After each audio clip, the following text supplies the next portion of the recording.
Kaget kan DKM. Begitu dibuka ada orang ngumpet di belakang meja sudah kelaparan. Akhirnya dia ada orang satu lagi di sini langsung dikasih bagiannya sampai dengan 3 bungkus.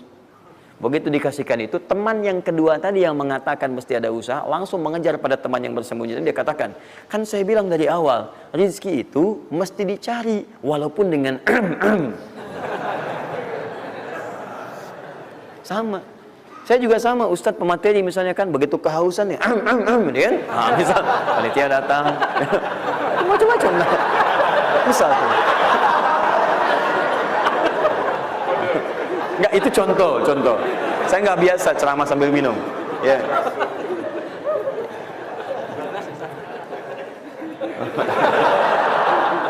Jelas ya? Nah, jadi prinsip yang pertama, kita harus punya komitmen yang kuat dengan Allah. Kata Allah, kerja ya kerja. Kata Allah, usaha ya usaha, jangan diam. Di usaha itu sepanjang keluar yang disebut usaha dari dalam tubuh kita, kaki melangkah, tangan bergerak gitu kan, kemudian mulut berbicara, bersuara atau telunjuk menunjuk aja, ada usaha, rezeki turun. Apa butuh pembuktian lagi? Tuh lihat di beberapa belokan-belokan tuh, cuman orang begini aja, prit, 1.000, makasih Pak, 2.000, makasih bos, ya kan, 5.000, paman. Om. Wah, jelas ya, paham ya? Nah, ini yang pertama, usaha yang serius. Nah, ini langsung dicontohkan oleh Allah. Bahkan kalau Anda serius, nah perhatikan, ini jejaknya langsung ditemukan dan diabadikan dalam Al-Quran. Ada beberapa tahapan yang mesti kita tahu. 1, 2, 3. Perhatikan cara keseriusan yang digambarkan dalam Al-Quran.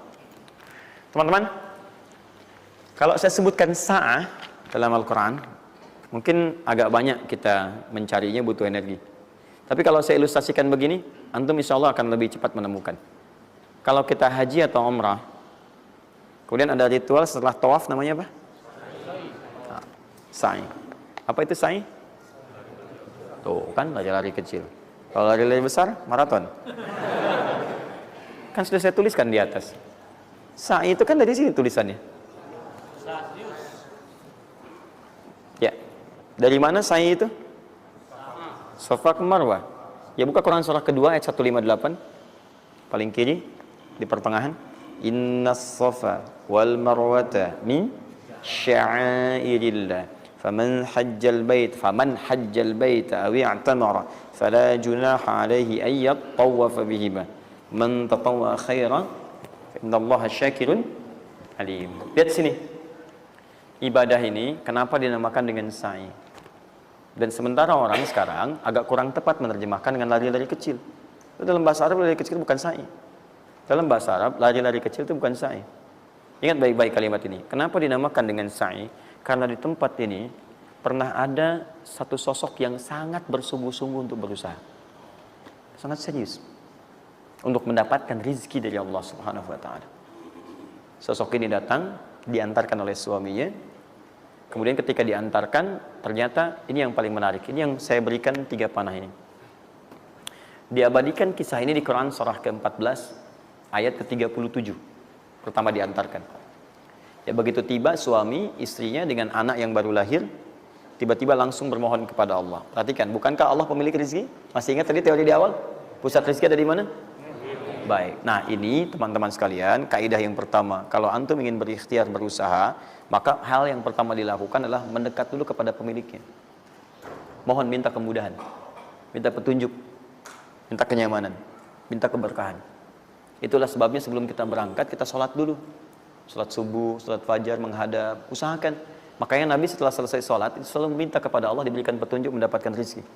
Ya, yang di Ibnu Majah nomor hadis 925 itu, Allahumma inni as'aluka ilman nafi'a wa rizqan thayyiba wa amalan mutaqabbala. Minta. Kalau dalam bahasa kita, ya Allah berikan saya hal yang bermanfaat, ilmu bermanfaat dan rezeki terbaik di hari ini. Minta. Nah, begitu sampai beliau bermohon pada Allah, Rabbana inni askantu min dzurriyyati biwadin ghairi dzi zar'in inda baitikal muhram. Perhatikan ya.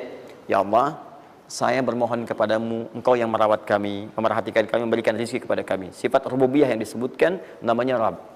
Begitu meminta kepada Allah, ya Allah sekarang saya diperintahkan olehmu sebagai tawadu. Nabi Ibrahim mengatakan, saya menempatkan sebagian keturunan saya, istri saya, anak saya di satu tempat yang sangat gersang. Enak bayang nggak? tempatnya gersang, gunung-gunungnya itu batu-batunya itu rapat luar biasa, kerasnya luar biasa, dan nggak ditemukan sumber air di situ. Artinya ini kondisi yang paling dalam lah, ya. Kondisi yang paling sulit didapatkan. Jadi selevel tumbuhan pun nggak ada. Jadi saya mau katakan begini, lihat ya, Anda pergi ke satu tempat, Anda berusaha tuh masih ada, Google-nya ada, bangunannya ada, kendaraan ada, modal ada, tinggal kelihatan semuanya jadi aktiva semua tuh, tinggal kita olah aja. Ada orang yang pernah mendatangi tempat yang semuanya nggak ada bahan-bahannya, bayang ya, kosong. Tuh, saya pernah satu kali waktu ada krisis itu, beberapa ke belakang, itu semua showroom macam-macam itu pada jatuh. Dan saya diundang ke Hyundai untuk ngasih motivasi, ngasih training. Pertama kali saya dibawa itu, teman-teman sekalian, saya dibawa ke showroom mereka, selapangan tuh, isinya mobil semua. Mobil, apa perkataan pertamanya? Kata manajernya, Ustadz, itu biasanya kami kosong nih. Sekarang banyak seperti ini katanya. Mohon nanti diberikan gambaran seperti apa, kami mesti semangat macamnya. Saya bilang, Pak, Bapak itu luar biasa ya. Tahu nggak Pak, orang yang pertama kali menemukan mobil, jangankan mobil begininya, bahannya aja susah nyarinya. Masuk kemudian ke showroom aja nggak ada, di belakang rumahnya cuma otak-atik jadi bahan macam-macam, jadi yang sederhana. Ya dari situ aja jadi mobil. Bapak sekarang udah ada mobilnya, tinggal dipasarin aja. Nah sekarang banyak orang banyak mengeluh. Nabi Ibrahim dulu cuma bawa istrinya ke tempat yang gersang luar biasa, nggak ada potensi apa-apa, materinya kosong, itu gersang, tumbuhan nggak tumbuh. Apa yang terjadi?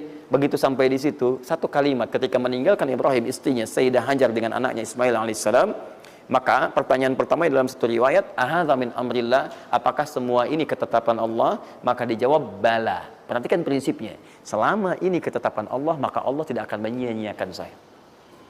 Dan rizki telah Allah tetapkan kepada kita, maka Allah tidak akan pernah menyia-nyiakan kita. Paham ya?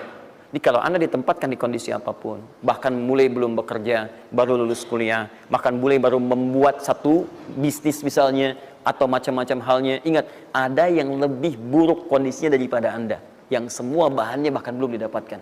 Dan dia yakin dengan Allah. Sepanjang Anda punya Allah, maka semua akan mudah bagi Anda. Ini prinsip yang pertama. Jelas ya? Nah, kalau sudah paham sampai sini, belum berhenti karena ada komitmen untuk usaha. Apa usahanya? Maka Ismail menangis satu saat, dan Allah tetapkan asinya nggak keluar dari ibunya. Begitu tidak keluar, nah anak ini kan pasti bergejolak. Tangan bergerak, kaki bergerak, disimpan di bawah. Saat bergerak itu kakinya menghunjam ke tanah, tangan bergerak, nggak keluar apapun. Ibunya ini yang menempuh usaha yang sangat serius untuk mencari. Dia tahu kalau cuma diam nggak akan datang. Maka ibunya menerapkan satu ketentuan pertama yang nanti diabadikan dalam Al-Quran, yaitu teori rizki dengan ikhtiar, mencari cara yang serius. Nah, cuma apa yang akan kita keluarkan saat ini terlepas dari usaha apapun yang Anda kerjakan saat ini. Tapi teori dasarnya adalah ketika Anda menempuh usaha yang serius ini, ada beberapa tahapan yang mesti Anda lalui. Persoalannya, waktu saya sudah habis 9:30. Nah, saya mau minta sedikit aja, boleh nggak saya tambah 5-10 menit?